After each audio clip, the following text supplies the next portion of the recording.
Students, आज का हमारा टॉपिक है head on elastic collision of two particles.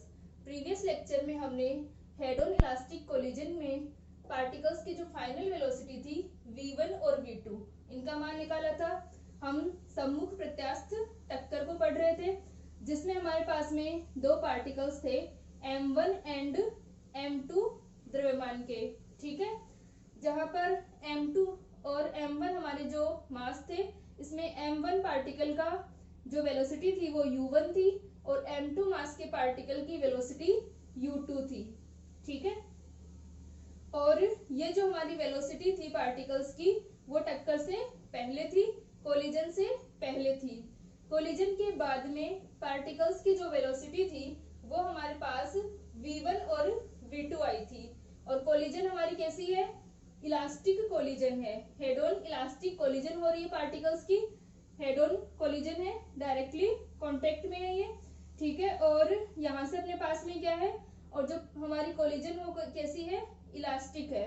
Elastic प्रत्यास्थ टक्कर होगी, तो प्रत्यास्थ टक्कर के अंदर क्या रहेगा? एनर्जी और मोमेंटम दोनों क्या रहेंगे? कंजर्व्ड रहेंगे। तो हमने ये दोनों कंजर्वेशन यूज करके पार्टिकल्स की फाइनल वेलोसिटी को निकाला था।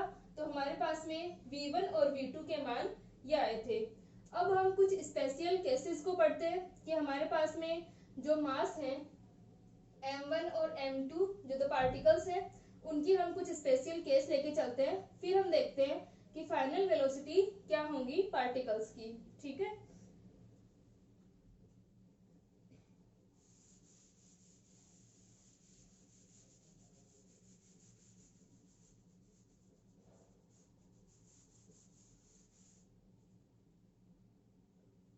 तो सबसे पहले हम लेते हैं फर्स्ट केस। यदि m1 इक्वल टू, यहाँ पर लिख लेते हैं विशेष स्थितियां, हमारा पॉइंट है विशेष स्थितियां।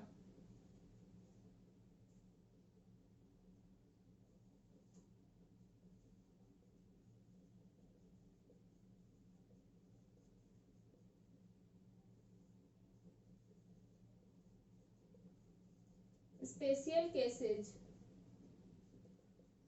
ठीक है, स्पेशल केसेस में हम फर्स्ट केस ले रहे हैं। फर्स्ट केस है हमारा यदि m1 इक्वल टू m2 हो। ठीक है, हमारे जो दो पार्टिकल्स है जिनमें इलास्टिक कोलिजन हो रही है, यदि उन दोनों के मास इक्वल हो, ठीक है, दोनों पार्टिकल्स के क्या हो? द्रव्यमान समान हो, तो हमारे पास में v1 और v2 के मान क्या होंगे?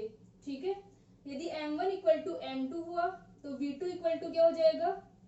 यहाँ से हम देख सकते हैं m1 इक्वल टू m2 होने पर ये वाली टर्म जो है वो 0 हो जाएगी। ठीक है, तो v2 इक्वल टू आ जाएगा 2m1 divided by m1 plus m2, और m1 और m2 दोनों क्या है? इक्वल है। तो यहाँ पर हम दोनों की जगह कोई सा भी एक लिख सकते हैं। तो हम क्या ले लेते हैं? m1 प्लस m1 ले लेते हैं। तो यह आ जाएगा 2m1 u1 equal to u1।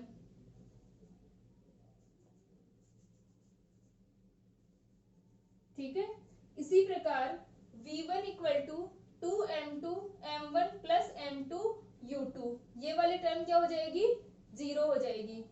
तो यहां से अपना v1 इक्वल टू आ जाएगा 2m2 डिवाइडेड बाय, इसको भी हम 2m2 ही ले लेते हैं, m1 प्लस m2 है, तो 2m2 इक्वल टू u2। तो हमारे पास रिजल्ट आया है v2 इक्वल टू u1 और v1 इक्वल टू u2। ठीक है, तो यहां से हम देख सकते हैं कि यदि दो पार्टिकल्स ऐसे हैं जिनके मास समान है, यदि समान मास के जो पार्टिकल्स हैं इनमें यदि हेड ऑन इलास्टिक कोलिजन हो रही है, ठीक है, तो इस कोलिजन में क्या होगा कि जो दूसरा वाला पार्टिकल है वो तो क्या करेगा? पहले वाले पार्टिकल के वेग से गति करेगा, और जो दूसरा वाला पार्टिकल है, ठीक है, वो पहले वाले से, और जो पहले वाला है वो दूसरे वाले के वेग से गति करेगा।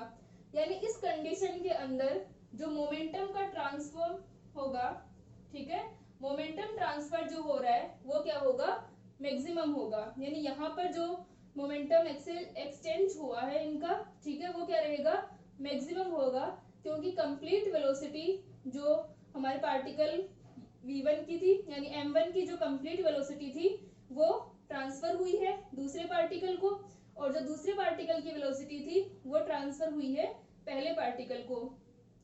तो यहाँ पर संवेग का जो स्थानांतरण हुआ है, एक्सचेंज हुआ है, मोमेंटम एक्सचेंज, वो क्या हुआ है, मैक्सिमम होगा।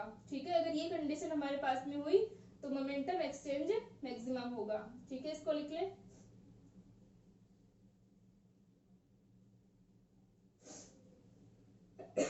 तो यहाँ पर हम लिख भी सकते हैं कि अतः सम्मुख प्रत्यास्थ टक्कर में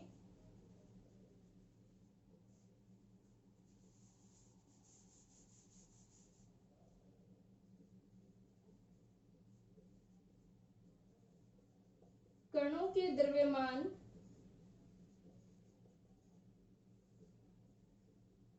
समान हो तो संवेग विनिमय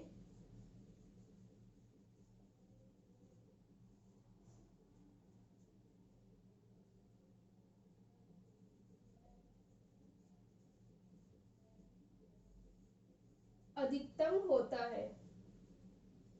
ठीक है, संवेग विनिमय, मोमेंटम एक्सचेंज।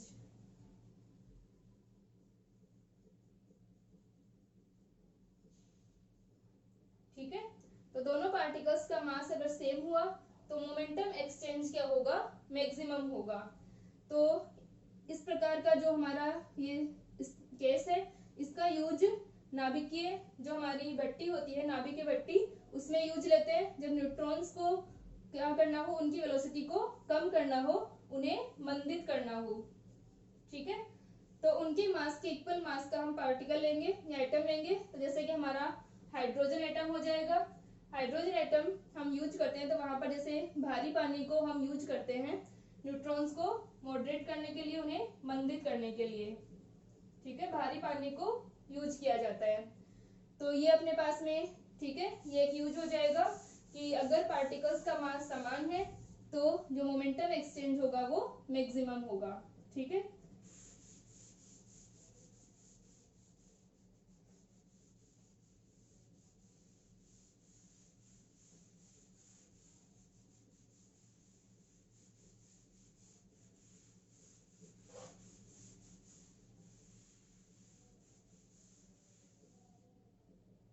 सेकंड केस हम लेते हैं, यदि U2 इक्वल टू 0 हो, यानी जो कोलिजन हो रही है, कोलिजन से पहले जो हमारा सेकंड पार्टिकल है वो क्या हो, रेस्ट में हो। ठीक है, एक पार्टिकल हमारा क्या है, रेस्ट में है, और दूसरा पार्टिकल जो कि U1 वेलोसिटी से आ रहा है और इससे टक्कर करता है, कोलिजन करता है, तो हमारी फाइनल वेलोसिटीज क्या होंगी।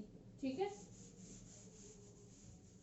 तो यहां से अपने पास में आ जाएगा, यदि U2 इक्वल टू 0 तो V2 इक्वल टू, ये वाली टर्म कैंसिल हो जाएगी, 2m1 upon m1 plus m2 U1, और V1 equal to 2m2 upon m1 plus m2।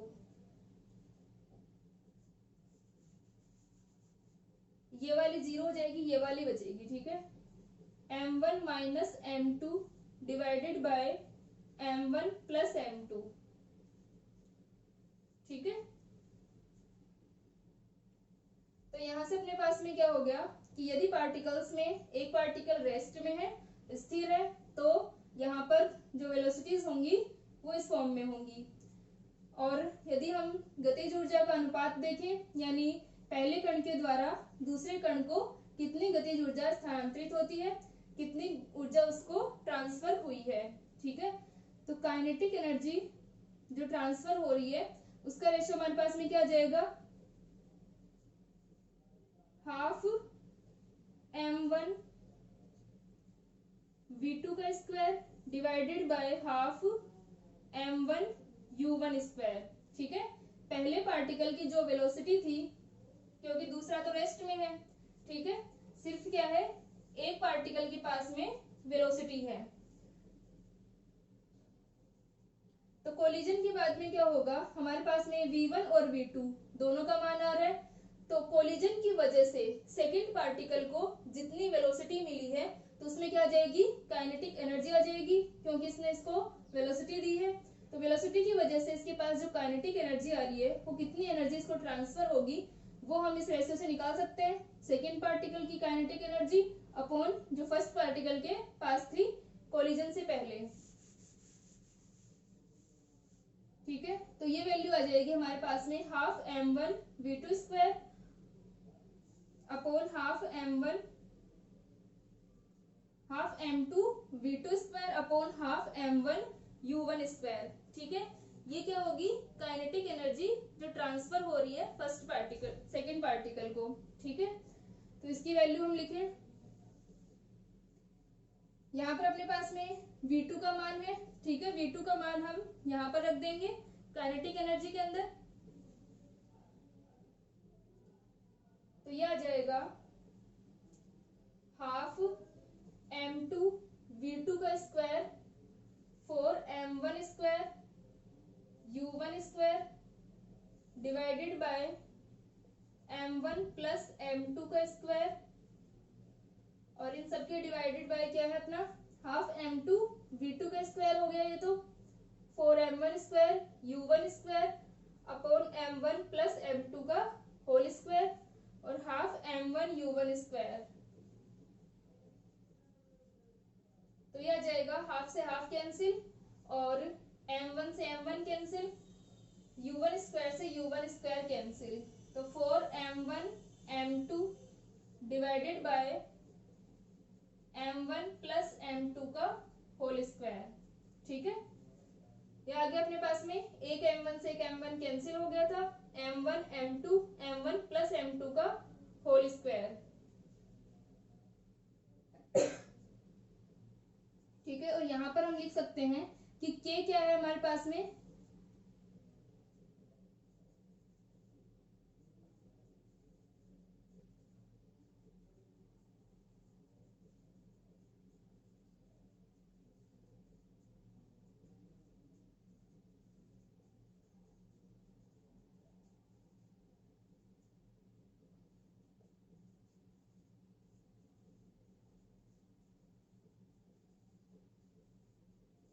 ठीक है, फर्स्ट पार्टिकल के द्वारा जो एनर्जी का जो पार्ट ट्रांसफर हुआ है सेकंड पार्टिकल को, वो हमारे पास में क्या है, ये जो हमने रेशियो लिया है, ठीक है। तो ये अपने पास में वैल्यू आ गई 4m1 m2 upon m1 plus m2 का होल स्क्वायर, ठीक है। और यहाँ से यदि हम m1 को कॉमन लें तो क्या आ जाएगा 4m2 अपॉन m1, ठीक है, क्योंकि यहाँ से अगर हम m1 को कॉमन लेंगे तो इसका स्क्वायर कॉमन आएगा,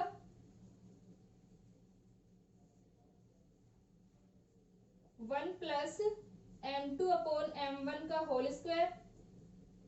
तो ये वैल्यू अपने पास में आ जाएगी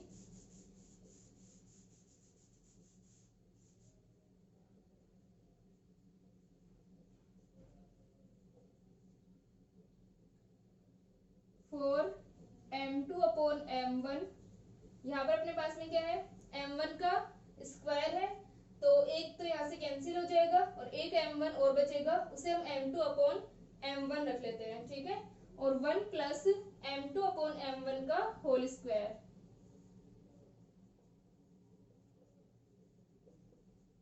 तो यहाँ से ये अपने पास में आ गया जो एनर्जी ट्रांसफर हो रही है, यहाँ तक लिख लें इसको।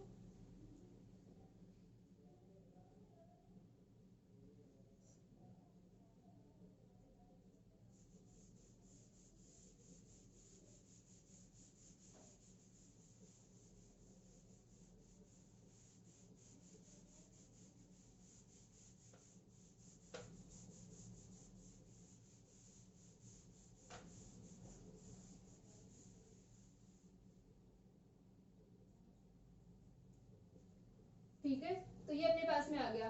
अब यदि हम लें, हमारे पास में हमने क्या लिया था, कि u1 का मान था कुछ ना कुछ और u2 इक्वल टू 0 था।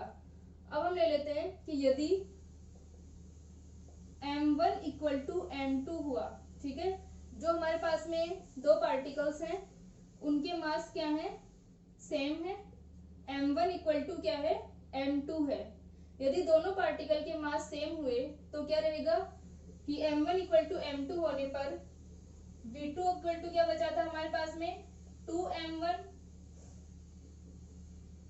u1 upon m1 plus m2, ठीक है, और v1 इक्वल टू क्या बचा था 2m2 upon m1 plus m v1 equal to बचा था m1 minus m2 upon m1 plus m2, ठीक है। और यदि m1 और m2 इक्वल हुए, दोनों मास इक्वल हुए तो क्या हो जाएगा v1 0 हो जाएगा। तो इस कंडीशन में क्या हो गया और v2 का मान कितना आ जाएगा, m1 और m2 इक्वल हुए तो ये 2m1 बन जाएगा, 2m1 से m1 कैंसिल और v2 इक्वल टू u1। तो यदि हमारे पास में m1 इक्वल टू m2 है, दोनों ये मास सेम हुए तो जो v2 होगा वो u1 होगा और v1 इक्वल टू 0 हो जाएगा। यदि ये रेस्ट में था, ये इससे आकर के कोलिजन करता है तो फर्स्ट वाला पार्टिकल तो क्या आ जाएगा, रेस्ट में आ जाएगा, इससे टकरा के रुक जाएगा, और जो सेकंड पार्टिकल था वो इसके वेग से गति करने लगेगा, ठीक है, वो u1 वेलोसिटी से आगे बढ़ेगा। तो हमारे पास में ये कंडीशन आ जाएगी और उस टाइम पर काइनेटिक एनर्जी का जो ट्रांसफर होगा सेकेंड पार्टिकल को वो क्या होगा, पूरा का पूरा 1 आएगा, ठीक है, यहाँ पर कंप्लीट ट्रांसफर होगा। तो यहाँ से हम देख सकते हैं 4m2 अपॉन m1 इक्वल हो गए, ये भी इक्वल हो गए, तो 4 अपॉन 4 इक्वल टू 1। तो यहाँ से अपने पास देख सकते हैं कि यदि पार्टिकल्स के मास सेम है और अगर एक रेस्ट में है तो जो दूसरा वाला पार्टिकल आएगा वो क्या करेगा, उससे टक्कर के बाद में फर्स्ट पार्टिकल तो रेस्ट में आ जाएगा और सेकंड वाला फर्स्ट के वेग से गति करने लगेगा, ठीक है। तो ये कंडीशन लिख ले।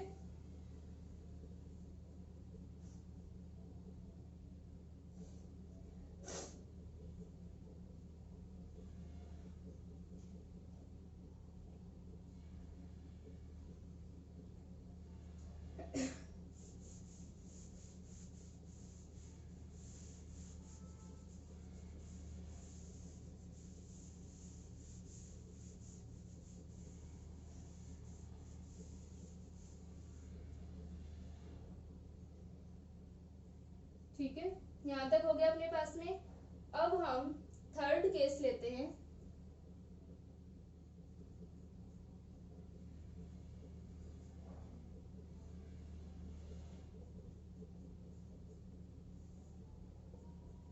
केस थर्ड हम ले रहे हैं कि हमारे पास में जो पार्टिकल है m2 वो तो क्या है, रेस्ट में है, u2 का मान 0 है, और जो दोनों पार्टिकल हमने अभी अभी m1 इक्वल टू m2 लिया था, अब हम लेते हैं कि जो m2 है उसका मास बहुत ज्यादा है, ठीक है।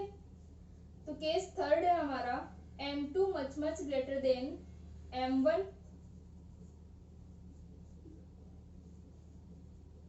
m2 क्या है, बहुत ज्यादा है, m2 much much greater than m1 तथा u2 equal to 0। Second particle हमारा रेस्ट में है और जो फर्स्ट पार्टिकल है उसका मास बहुत कम है सेकेंड पार्टिकल से, तो यहां से क्या आ जाएगा v2 इक्वल टू, v2 का मान आ जाएगा 2m1 upon m1 plus m2 into u1,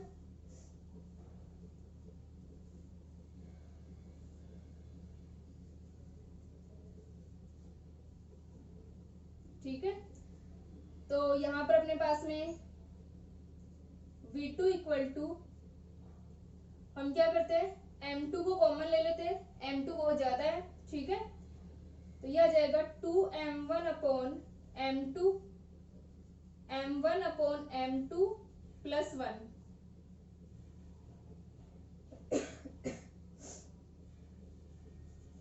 ठीक है। तो V2 इक्वल टू हो गया 2m1/m2 m1/m2 +1,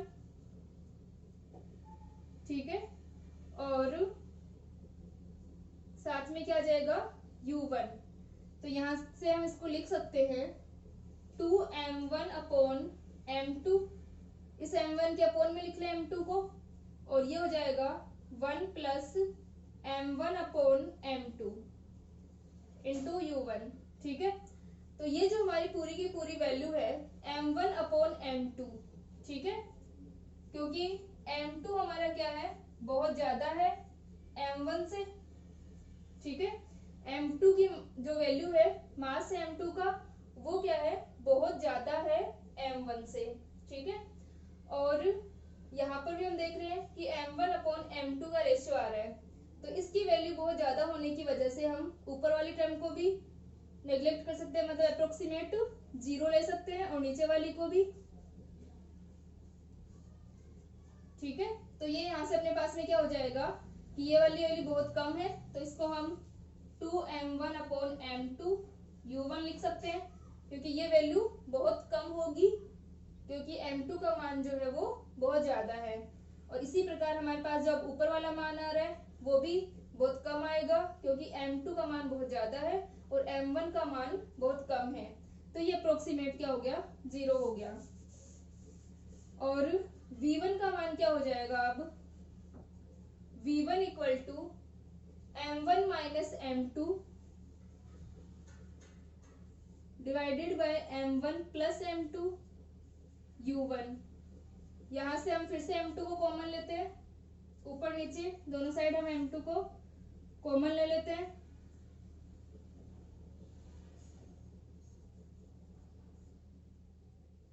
m1/m2 -1 divided by m2 m1/m2 +1 U1, ठीक है। तो m2 से m2 कैंसिल, ये अपना यहाँ से कैंसिल हो जाएगा, और m1/m2 का मान बहुत कम है, m1/m2 का मान भी बहुत कम है, तो ऊपर तो क्या बचा, सिर्फ -1, नीचे बच जाएगा +1, यानी माइनस का U1 आ गया, ठीक है। तो जो हमारा V1 है वो आ जाएगा माइनस का U1, और V2 इक्वल टू क्या आया था, अप्रोक्सीमेट 0। तो हम देख सकते हैं कि यदि पार्टिकल्स में हेड ऑन कोलिजन हो रही है, इलास्टिक कोलिजन है, तो पार्टिकल्स में क्या होगा, V2 इक्वल टू अप्रोक्सीमेट क्या रहेगा, 0 रहेगा, यदि जो हमारा सेकंड पार्टिकल है उसका मास बहुत ज्यादा हो, और जो V1 है वो क्या हो जाएगा, -U1, यानी जिस वेग से हमारा m1 आ रहा था उसी वेग से वो क्या हो जाएगा, रिवर्स हो जाएगा, उत्क्रमित हो जाएगी उसका वेग, यानी उसकी जो वेलोसिटी है वो रिवर्स हो जाएगी।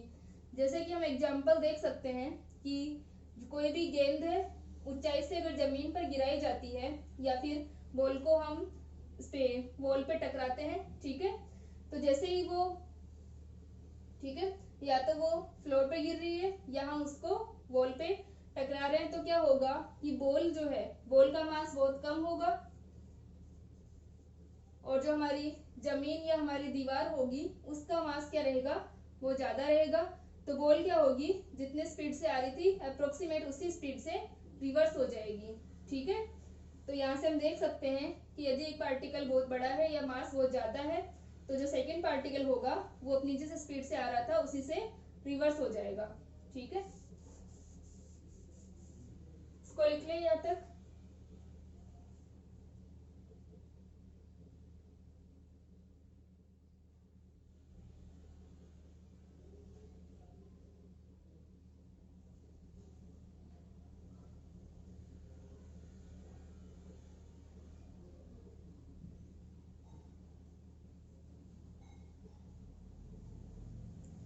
ठीक है, यहाँ तक हो गया।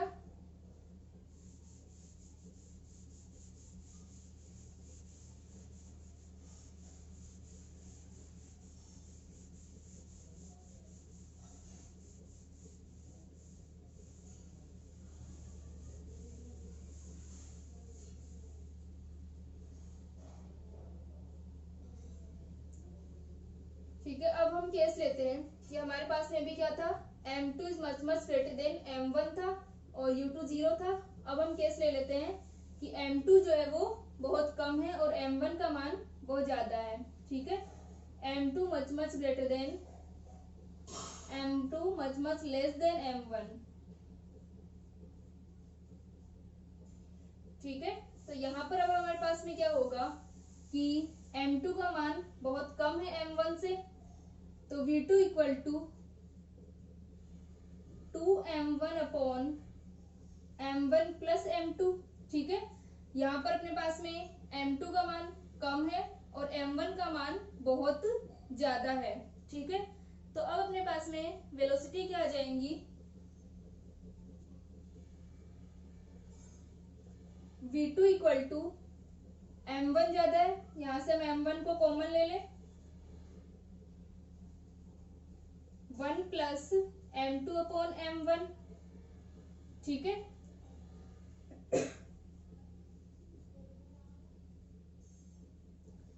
तो v2 इक्वल टू हमारा हो गया m1 से m1 कैंसिल हो जाएगा। ठीक है, और यहाँ पर 1 प्लस m2 अपॉन m1। ठीक है, m2 अपॉन m1 क्या रहेगा, बहुत ही कम वैल्यू आएगी 1 से, क्योंकि m1 का मान बहुत ज्यादा है और m2 का मान बहुत कम है, तो ये मान बहुत कम रहेगा। तो इसको हम नेग्लेक्ट कर दें 1 के रिस्पेक्ट में, तो ये आ जाएगा m1 से m1 कैंसिल, 2u1। v2 का मान क्या आ गया, 2u1। इसी प्रकार v1 का मान क्या आएगा, v1 equal to 2m2 upon m1 plus m2 u2। u2 0 है, तो ये टर्म हमें नहीं लिखनी, हम इसको लिखेंगे m1 minus m2 upon m1 plus m2 into u1। तो v1 equal to m1 minus m2,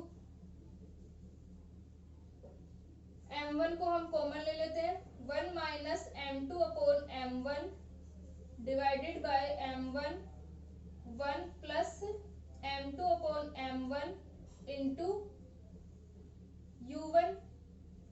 तो v1 इक्वल टू आ जाएगा m1 से m1 कैंसिल, ये वाली वैल्यू नेग्लेक्ट, ये भी नेग्लेक्ट हो जाएगी 1 के रिस्पेक्ट में, तो 1 अपॉन 1 इंटू u1।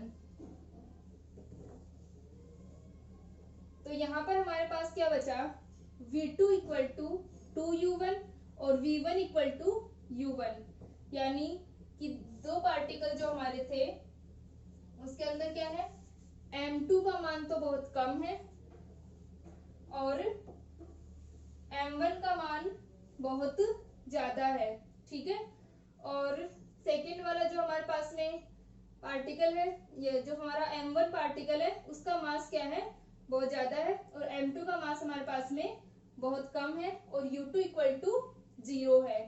तो u2 इक्वल टू 0 होगा, तो यदि हमारे पास में कोई भी भारी कण किसी हल्के कण को टक्कर मारता है तो उसके वेग पे तो कोई फर्क नहीं पड़ेगा, क्योंकि ये जो मास था वो हमारा बहुत ज्यादा है, तो इसकी वेलोसिटी पर तो कोई इफेक्ट नहीं होगा, ये अप्रोक्सीमेट जो अपनी जिस वेलोसिटी से आ रहा था उसी से आगे जाएगा। लेकिन जिसको ये टक्कर मार रहा है, हमारा सेकंड वाला जो पार्टिकल था उसका मास बहुत कम है, तो इसको टक्कर मारेगा वो क्या होगा, इसके डबल वेग से गति करेगा। ठीक है, उसकी वेलोसिटी क्या हो जाएगी, 2u1 हो जाएगी, यानी जिस वेलोसिटी से ये आ रहा था, कोलिजन के बाद में जो हमारा सेकंड पार्टिकल है वो डबल वेलोसिटी से आगे बढ़ेगा। ठीक है, ठीक है, यहां तक लिख ले इसको।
तो अब तक हमने जो इलास्टिक कोलिजन पढ़ी थी, हेड ऑन इलास्टिक कोलिजन, वो हमने लेब फ्रेम के अंदर पढ़ी थी। ठीक है, लेब फ्रेम से यानी जो हमारा प्रयोगशाला निर्देश तंत्र होता है, वहां से हम दो पार्टिकल्स की कोलिजन को देख रहे थे। ठीक है, हमारे M1 और M2 जो दो पार्टिकल्स थे, इनको हम प्रयोगशाला निर्देश तंत्र के अंदर अध्ययन कर रहे थे। अब हम इसी टक्कर को, इसी कोलिजन को हम किस में देखते हैं? सेंटर ऑफ मास फ्रेम में। ठीक है, सेंटर ऑफ मास फ्रेम हमारा क्या होगा? द्रव्यमान केंद्र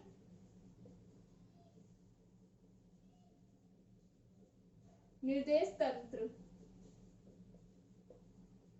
ठीक है, सेंटर ऑफ मास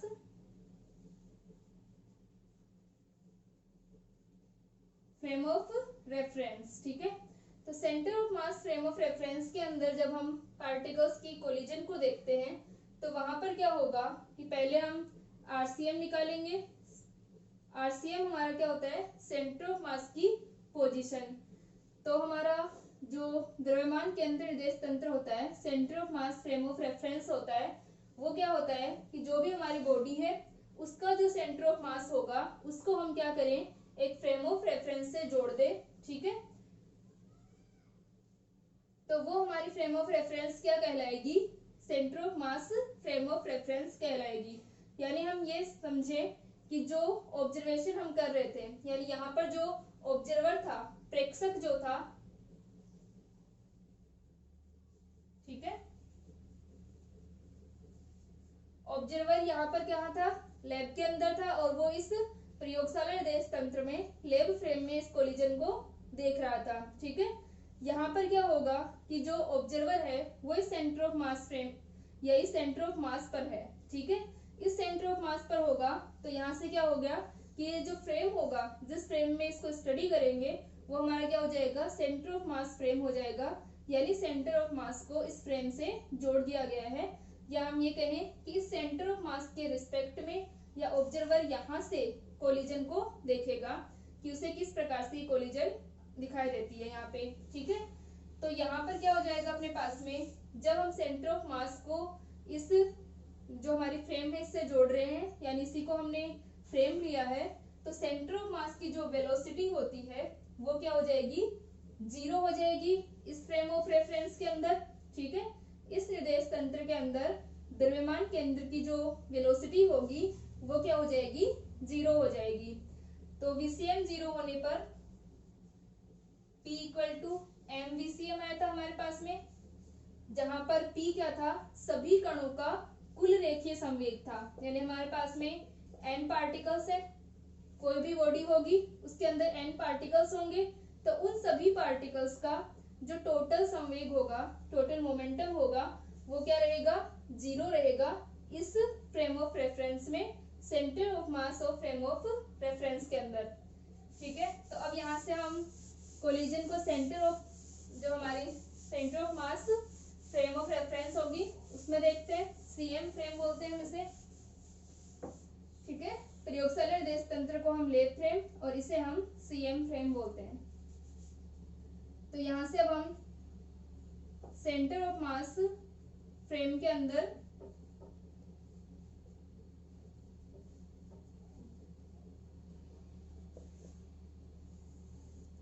इसके अंदर हम कोलिजन को निकालते हैं। तो यहाँ पर क्या होगा कि हमारे पास में दो पार्टिकल्स हैं,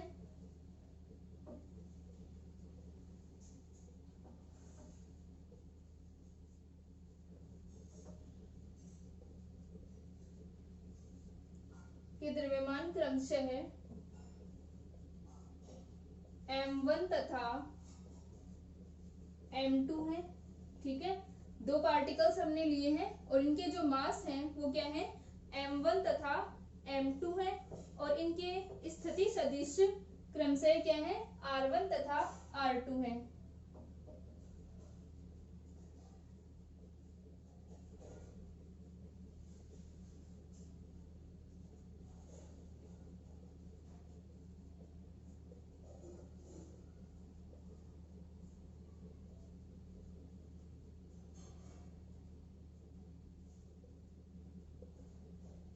ठीक है, तो हमारे पास में m1 और m2 मास के दो पार्टिकल्स हैं और इनकी पोजीशन वेक्टर r1 और r2 है।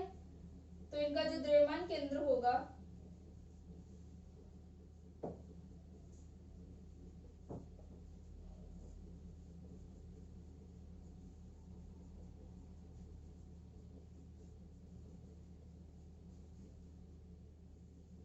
ठीक है, सेंटर ऑफ मास की पोजीशन क्या होगी, RCM equal to m1 r1 plus m2 r2 upon m1 plus m2। ठीक है, तो ये हमारे पास में क्या आ जाएगी, सेंटर ऑफ मास की पोजीशन। इसको लिख लें।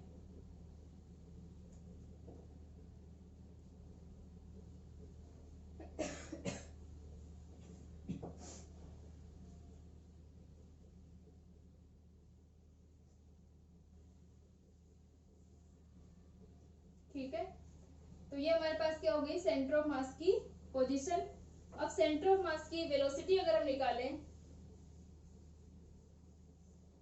तो सेंटर ऑफ मास की वेलोसिटी क्या हो जाएगी,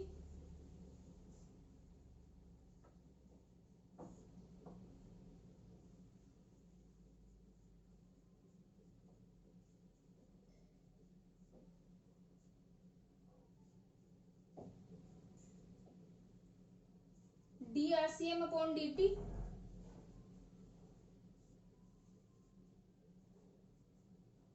इसको हम डिफरेंशिएट कर दें टाइम के रिस्पेक्ट में, तो यह आ जाएगा m1 dr1 upon dt plus m2 dr2 upon dt upon m1 plus m2। ठीक है, तो ये यहां से अपने पास में आ जाएगा VCM इक्वल टू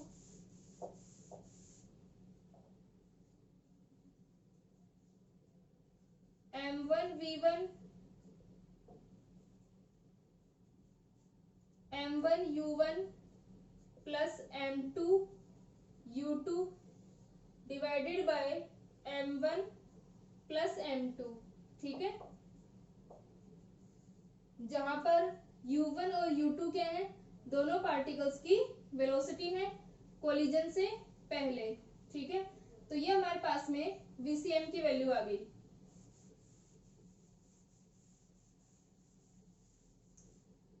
तो अब जो हम कोलिजन देख रहे हैं वो हम सेंटर ऑफ मास फ्रेम के अंदर देख रहे हैं। तो सेंटर ऑफ मास फ्रेम के अंदर हम देखेंगे तो हमने RCM की पोजीशन निकाल ली और VCM निकाल लिया। तो अब जो हम पार्टिकल की वेलोसिटी लेंगे वो हम क्या लेंगे, सेंटर ऑफ मास के रिस्पेक्ट में लेंगे। ठीक है, पहले हमने u1 और u2 वेग को लिया था जब हम लेग फ्रेम के अंदर कर रहे थे। तो u1 और u2 क्या थे, लेग फ्रेम के अंदर पार्टिकल्स की वेलोसिटी थी। ठीक है, अब हमें क्या करना है, हम वेलोसिटी कौन सी ले रहे हैं, u1 डैश और u2 डैश। ठीक है, u1 डैश और u2 डैश क्या होंगे, हमारे सेंटर ऑफ मास के रिस्पेक्ट में वेलोसिटी होंगी पार्टिकल्स की। जब हमने काइनेटिक एनर्जी के लिए डेरिवेशन निकाली थी तो वहां पर हमने देखा था, हमने सेंटर ऑफ मास के रिस्पेक्ट में वेलोसिटी का फॉर्मूला लिखा था। तो u1 डैश और u2 डैश के लिए फॉर्मूला क्या आएगा हमारा, u1 माइनस VCM और u2 माइनस VCM।